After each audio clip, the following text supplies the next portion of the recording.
అయితే చాలామంది మత మార్పిళ్ళు చేసుకుంటూ మన హిందుత్వాన్ని చాలా కించపరుస్తూ మాట్లాడుతూ ఉన్నారు. మన ధర్మంలో పుట్టాలి అంటేనే చాలా రాసి పెట్టుండాలి. బట్ పుట్టి కూడా చాలామంది మత మార్పిళ్ళల్లా అవుతూ ఉన్నాయి కదా. సో ఇప్పుడున్న యూత్కి మన సనాతన ధర్మం వర్ధిల్లాలి అంటే ఏం చెప్తారు? ప్రస్తుతం ఎన్నో మత మార్పిడులు చూస్తున్నాము. అవి వాళ్ళు పైసలకు ఆశపడు సెక్యులర్లు అని చెప్పి ఎంతోమంది మేము సెక్యులర్లా, మరి అది హిందూ ముస్లిం ఏముండే వీళ్ళే కావాలని లొల్లిలు పెడతారని కొంతమంది చూసుకుంటే ప్రస్తుతం నడిచే లవ్ జిహాద్, మన ఎంతో హిందూ యువత లవ్ జిహాద్కి పాల్పడుతుంది.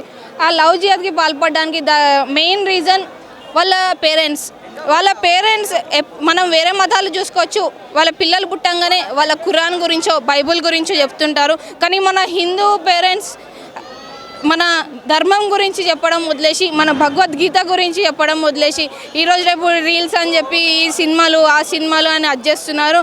మనం ఇట్లనే చేసుకుంటా పోతే మన ప్రతి ఒక్క హిందూ అమ్మాయి ఈ లవ్ జిహాద్కి పాల్పడుతుంది. ఎంతోమంది లవ్ జిహాద్ పెళ్ళిళ్ళు చేసుకొని ఎంతోమంది ఫ్రిడ్జ్లలో చూస్తున్నాం మనం, గోసిపెట్టుడు, వాళ్ళని తీసుకో ఎక్కడనో పడేచుడు.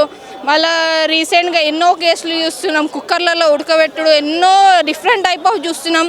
ఇదే కంటిన్యూ అయితే రేపటి రోజు హిందువులు ఉండేవాళ్ళు అని చెప్పుకోవడానికి ఒక స్టోరీ రాగా మిగిలిపోతుంది. రాబోయే తరానికి అరే ఒక హిందూ అప్పుడు ఉండేటోడని బుక్లలో మాత్రం చూసి చెప్పే రోజులు వస్తాయి. ముందు మనం మారాలి. మన పేరెంట్స్ కూడా మీ పిల్లలకి పుట్టంగానే అరే మన ధర్మం అంటే ఏందో చెప్పండి,